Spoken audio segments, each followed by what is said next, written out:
Kingdom Hearts Dark Road Episode 2 is finally out in Japan. Don't worry though, your good friends at Cage Insider have translations for you, similar to how they usually do with Kingdom Hearts Union Cross. Now, the update wasn't delayed for a long period of time. It was just delayed until early August, which we are in early August right now, so it could release anytime this week or next week, but it still kind of just sucks to have to wait in general for these updates, or at least having the gap between Japan and the US, because we all know that other countries are behind in terms of the updates, that they're just going to get translated anyways in like 1 or 2 days, which it sucks having to look at unofficial translations for these, but it's what we've been doing, so we're just going along with it. Hopefully in future updates there's not as many delays, and we can actually have updates, you know, release at the same time for Dark Road and Union Cross, but I doubt this is going to happen for Union Cross. However though, this update was pretty interesting. It wasn't as good as episode 1 to me personally, however it was still pretty cool and it held a lot of value, I feel like. Update starts off with young Xehanort monologuing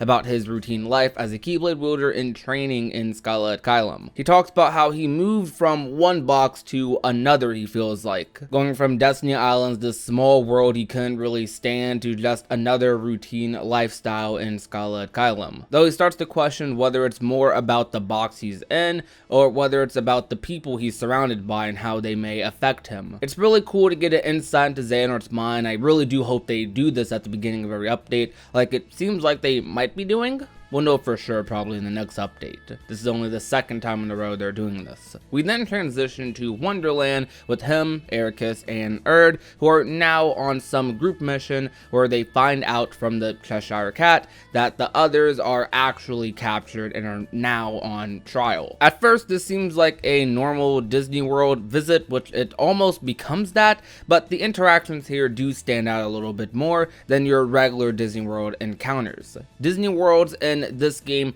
feel more similar to how they are in your normal, more traditional Kingdom Hearts game. You get a lot of valued interactions with Disney characters and the Kingdom Hearts characters, and they do actually progress the characters, progress the stories, compared to how in Kingdom Hearts Union Cross, the Disney Worlds literally just feel like they're kind of filler. Maybe with the exception, quote, exception of Wreck-It Ralph. Though even then in Union Cross you can actually skip 90% of the Disney Worlds and not miss like really any context whatsoever, which is a little unfortunate, and maybe there's like some value I can go back and find in those Disney Worlds, but for right now this is how I feel towards the Disney Worlds and Kingdom Hearts Key / Union Cross. Dark Road so far is doing a lot better with that because you have a lot more characters in these Disney Worlds, our main characters being in these Disney Worlds, and you're seeing them talk about normal stuff they would likely talk about if they were back at home in the classroom in Scarlet Kylum. They go into detail on why they can't just go around doing their normal thing, destroying Heartless and trespassing, because these worlds have different rules. This sort of elaborates on the world order thing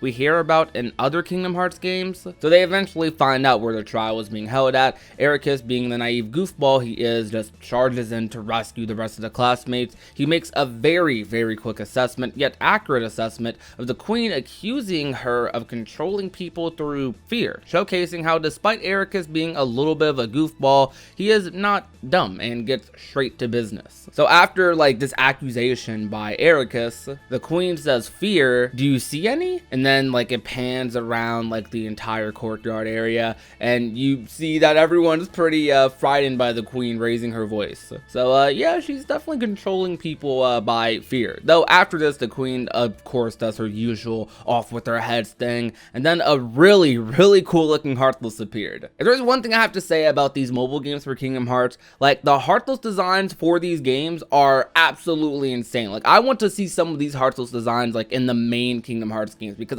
I dare say like some of the best designs go into these mobile games, and I wish we got some of that in the mainline series. Though we did get a little bit of that in Kingdom Hearts 3. I want to see more of it, because this Heartless looks really, really cool. I love this design. After all that, they go back to the previous area where they have a little discussion about morals and how right and wrong is very different depending on the world they are in. So who are they to judge? It's kind of cool seeing things like this because, I mean, this is obvious if you like have paid attention to Disney worlds in the Kingdom Hearts series, but it's nice that characters like kind of acknowledge that, but they question how maybe similar to how they got captured, maybe that's what happened to the 7 upperclassmen. Bragi then asks what Xehanort thinks. While he is thinking, we get a look at a scene from Union Cross where Brain says darkness conceals all, even people, which Xehanort and Eraqus both echo. This further implies the connection Xehanort and Eraqus may have to previous Union leaders,